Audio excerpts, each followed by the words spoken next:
There's a reason the world burns so easily. There's a reason tempers flare, voices rise, fists clench. It is because the natural instinct of a fallen heart is to strike back the moment it feels slighted. The reflex of the world is retaliation.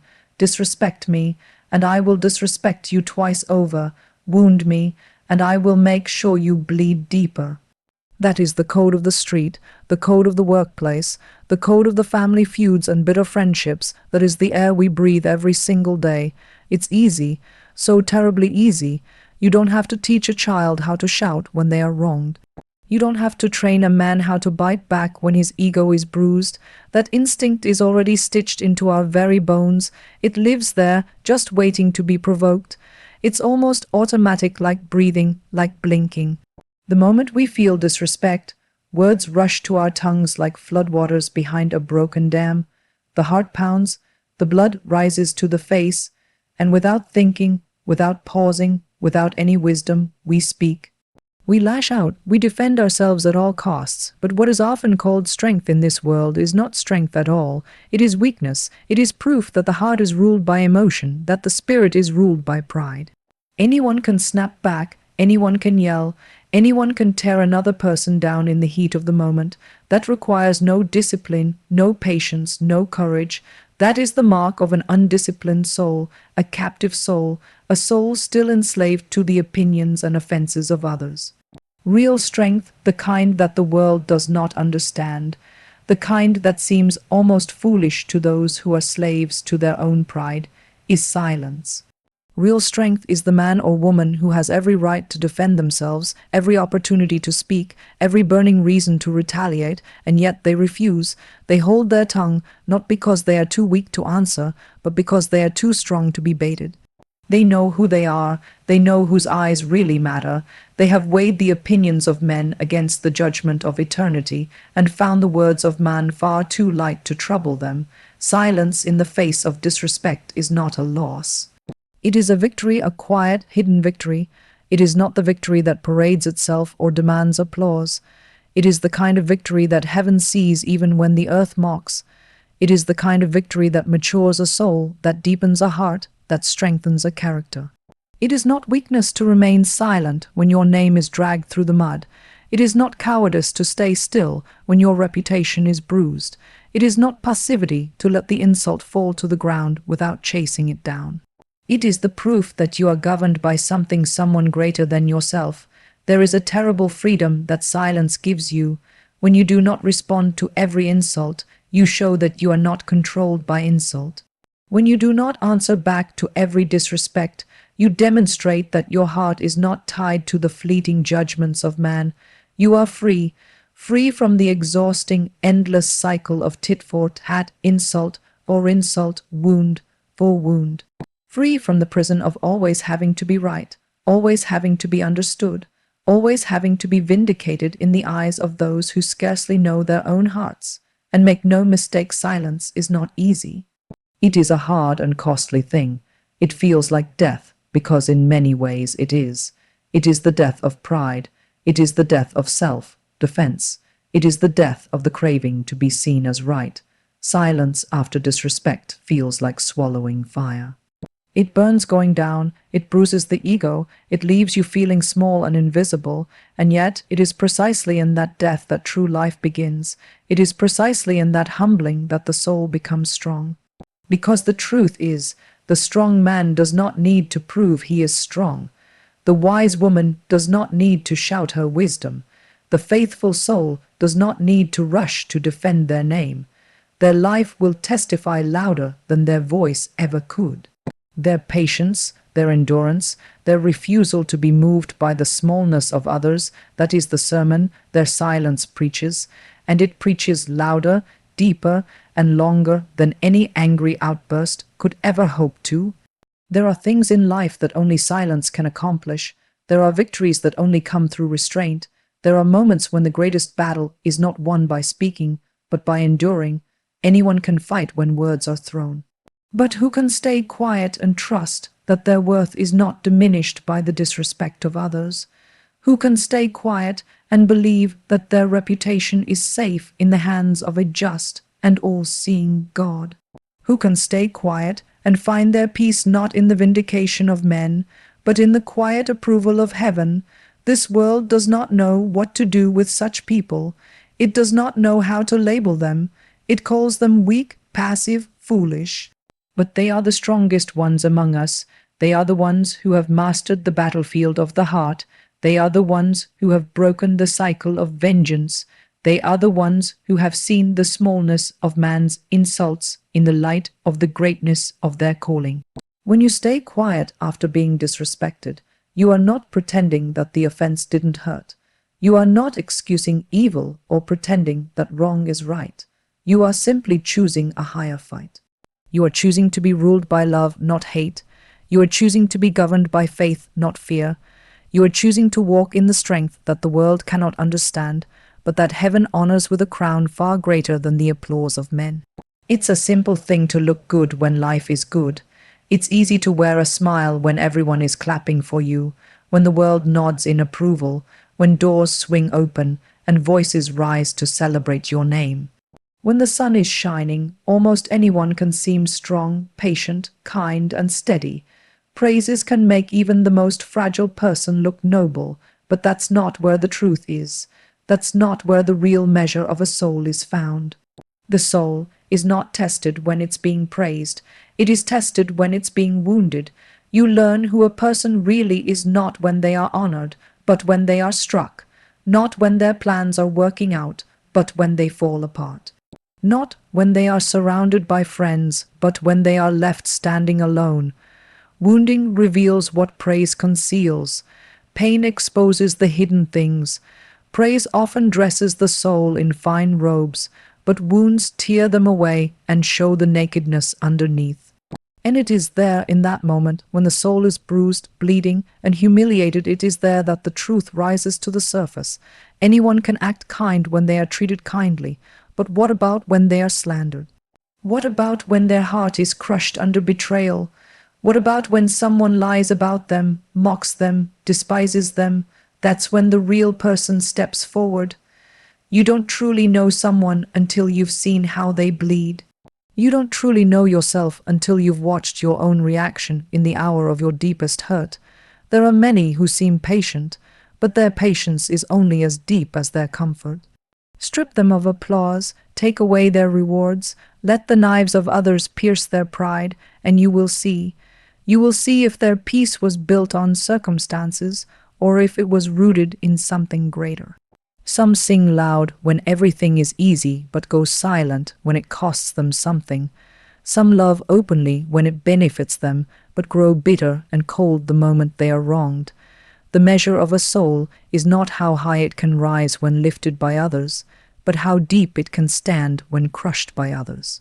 Pain has a way of burning off the false layers. Wounding has a way of purifying the heart, whether we want it to or not. It tests the foundation. A building may look strong on a clear day, but only the storm reveals whether its walls can hold. So it is with the soul. Words are cheap when the crowd is cheering. Character is proven when the crowd is jeering. It's one thing to say you are faithful when the sun shines. It's another thing entirely to remain faithful when the night falls. How a man behaves when he is respected tells you very little. How he behaves when he is disrespected tells you everything. A woman's strength is not seen in her victories, it is seen in her scars. How you respond when wounded is a mirror, a painful, honest mirror held up to your soul.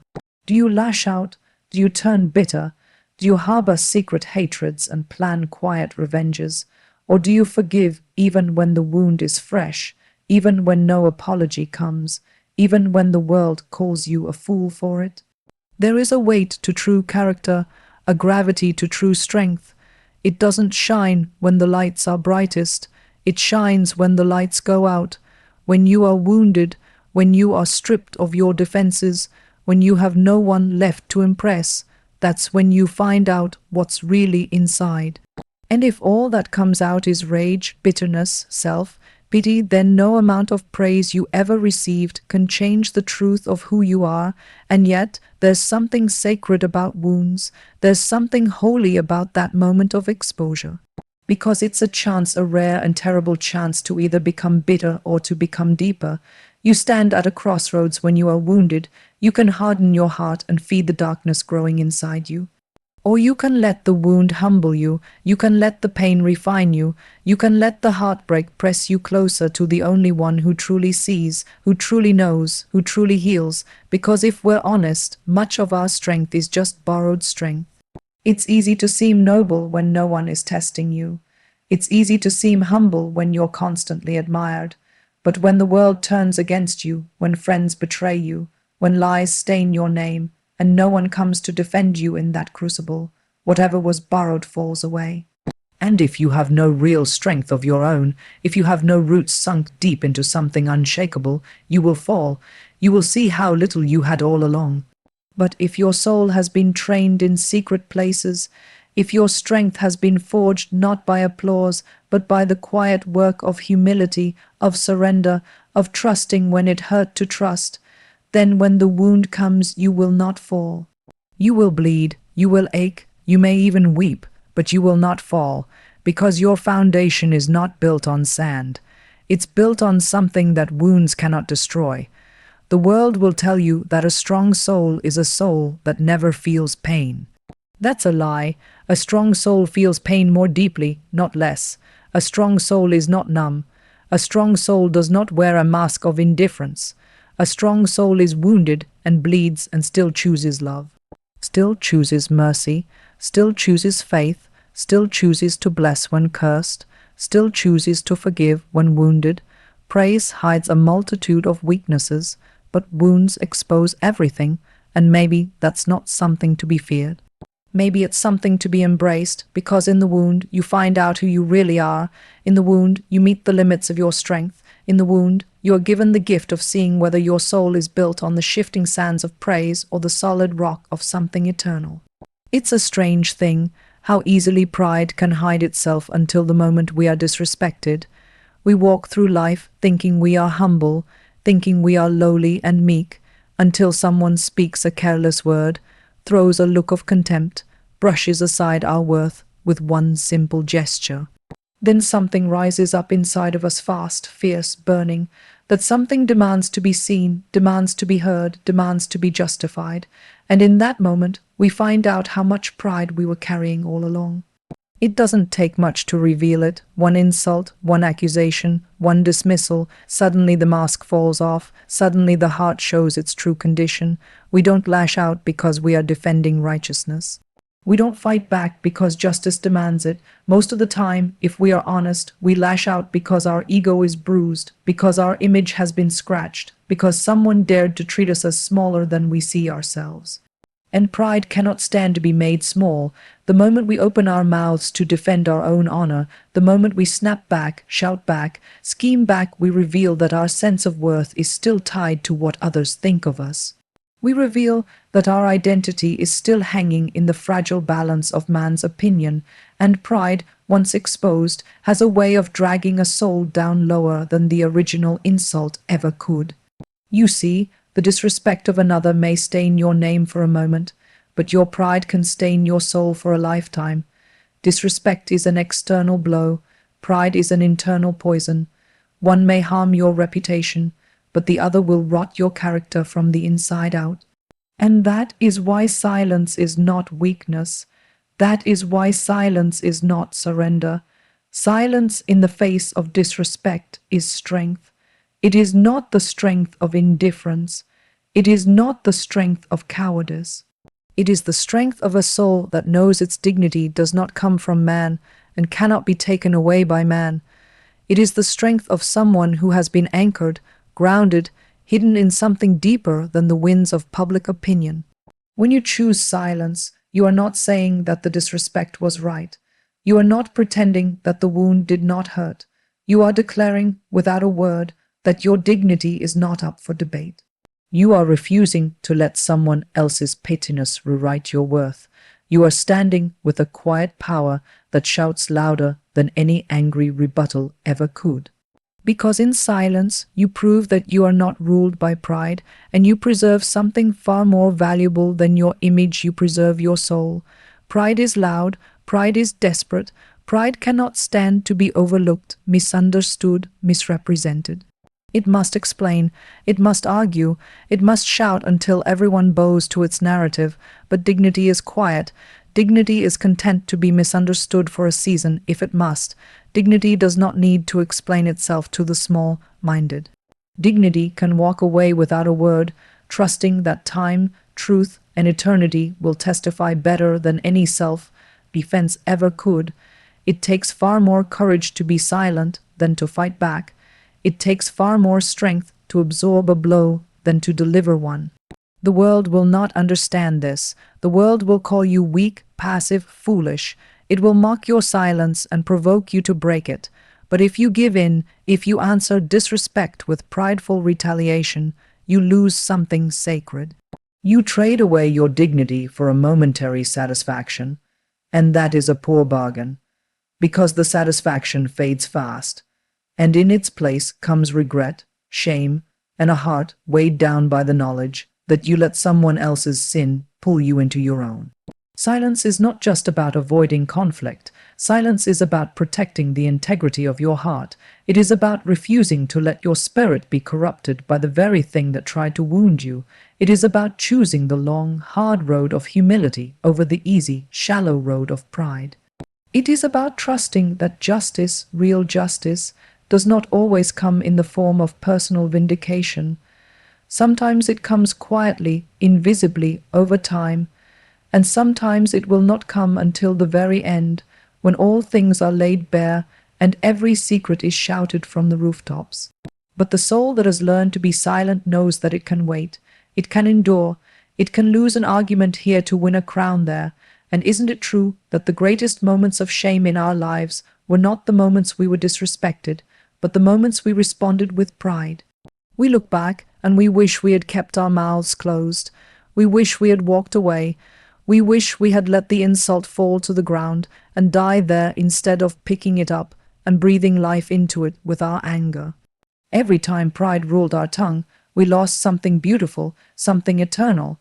But every time dignity ruled our heart, we gained something the world could never steal. There is a strange freedom in not having to defend yourself. There is a strange joy in knowing that your value is not up for public vote. You are free to bless those who curse you. You are free to pray for those who spitefully use you. You are free to walk away without bitterness, without vengeance, without the heavy chains of pride clanging around your soul. Silence is not empty. It is full of strength, full of grace, full of a quiet power that no insult can diminish. And so when disrespect comes, and it will come, the soul that has learned the art of silence will not be thrown into chaos. It will not be trapped into playing the game of pride. It will remember who it is. It will remember whose eyes matter most. It will remember that dignity is preserved not by fighting for it, but by resting in it. There is a deep cry in every human heart for justice. It's stitched into the very fabric of our souls. When we see wrong, when we suffer wrong, something in us demands that it be made right. We want the scales to balance. We want the guilty to answer for their crimes. We want the innocent to be vindicated. And there's nothing wrong with that longing. It comes from the image of the one who made us, the one who is himself perfectly just. But the tragedy is that in our desperation for justice, we often forget where true justice comes from. We look to the hands of men, to the courts of earth, to the judgment of the crowd, and we are left broken, disappointed, and bitter, because man's justice is a pale and corrupted thing. The hands of men cannot deliver what only the hand of God can give. Even at their best, human systems are flawed. Even with the fairest judge, the clearest laws, the most careful deliberations, human justice can be bent by money, by power, by fear, by favoritism. Evidence can be hidden. Truth can be twisted, the guilty can walk free, and the innocent can be condemned. And when that happens, and it happens often, the heart breaks again. The soul grows sick, and the cry for justice grows louder, more desperate, more angry.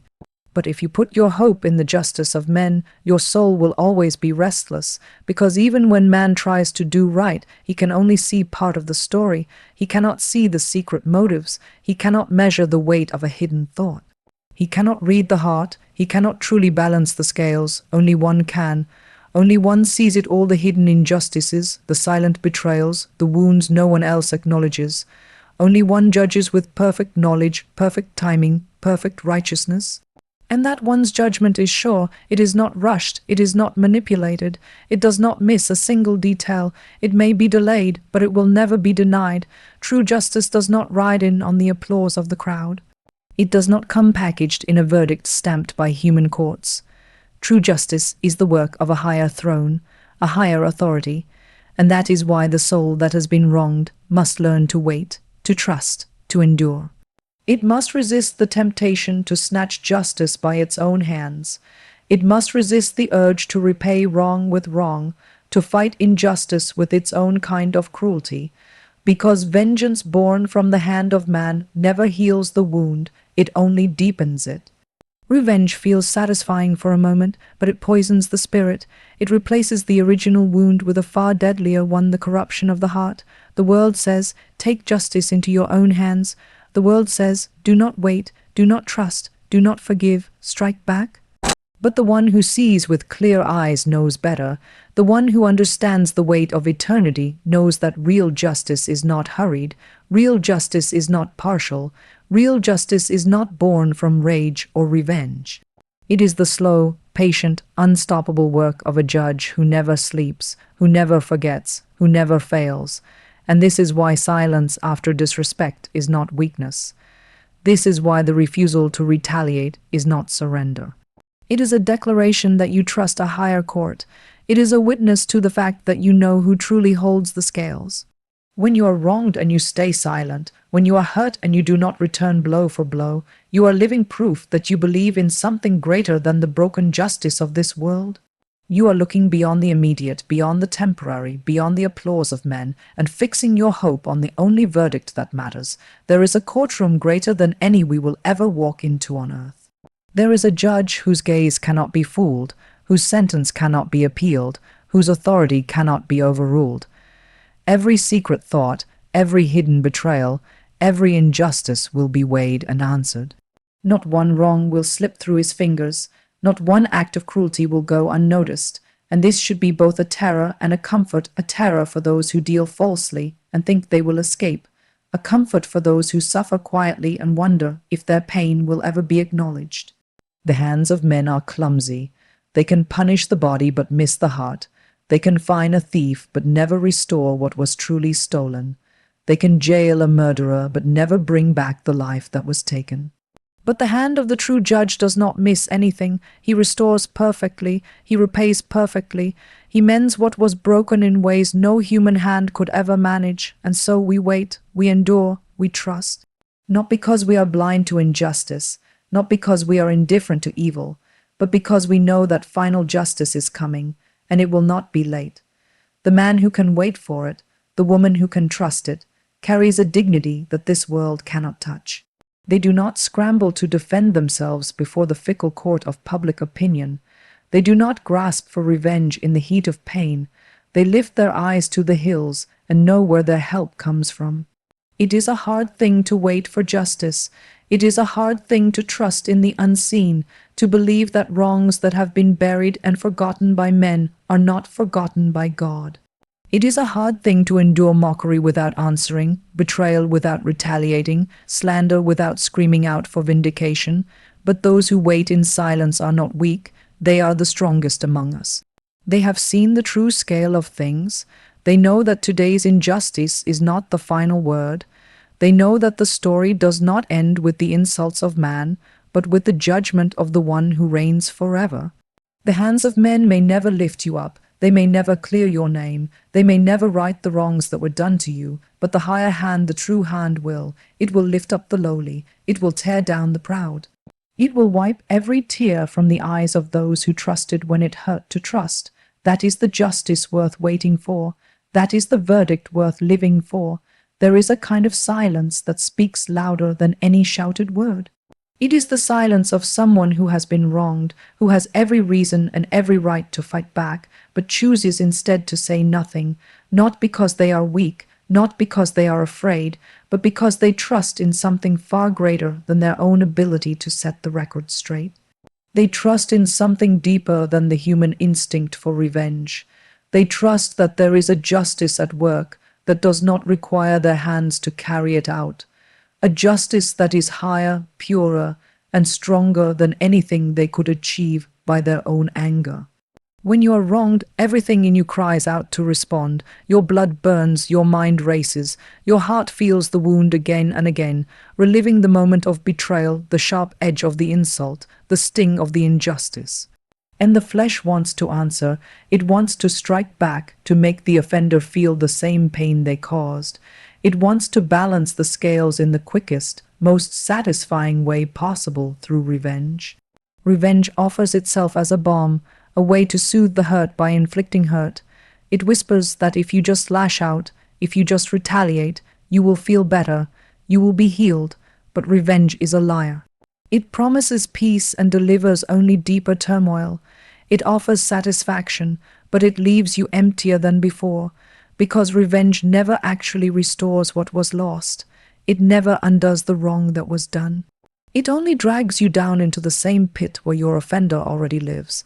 It makes you a mirror of the very thing you despise, and in the end, you are left not only with the original wound, but with a soul stained by your own hands.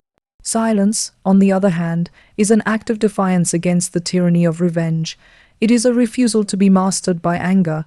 It is a quiet declaration that you do not belong to the cycle of hurt and retaliation that rules this broken world. When you remain silent after being wronged, you are saying without words that you believe in something bigger than yourself. You are saying that you trust there is a righteous judge who sees all things, who weighs every heart, who will repay every wrong in his perfect time and his perfect way. And this trust is not cheap, it is not easy, it costs you something to be silent, it costs you the satisfaction of having the last word, it costs you the pleasure of wounding back, it costs you the pride of feeling like you stood up for yourself in the eyes of others. But what you gain in return is worth infinitely more. You gain the freedom of a clean heart, you gain the strength that comes from self-control. You gain the deep, abiding peace of knowing that your story is not finished yet, and that the final chapter will be written by hands far more capable than yours. When you remain silent, you are placing your pain into the hands of God. You are saying to him, I trust you with this. I trust that you see me. I trust that you know the truth. I trust that you are able to deal with this better than I ever could. And that kind of trust is rare. It is precious. It is a treasure that not many find, because it requires surrender. It requires you to let go of your right to make things right. It requires you to believe that justice delayed is not justice denied. The world cannot understand this kind of silence. To the world, silence looks like weakness, it looks like defeat, it looks like passivity, but in reality, this silence is filled with power, a power that the world cannot comprehend. It is the power of a soul that is anchored, a soul that knows it does not have to flail and fight to survive. It is the power of someone who knows that their value, their worth, their destiny is not in the hands of their accuser. It is the power of someone who is free.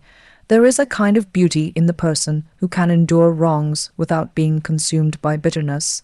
There is a radiance in the one who can be mistreated without becoming vengeful. There is a greatness in the one who can carry wounds without using them as weapons. These are the souls who have seen something greater than personal revenge. They have seen the majesty of a God who promises that every wrong will be made right, that every tear will be wiped away, that every injustice will be answered not with the petty, half-hearted verdicts of men, but with the perfect and terrifying justice of a holy God.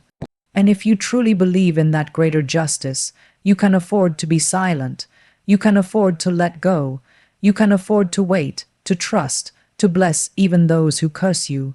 You can afford to walk away from the fight without losing your dignity.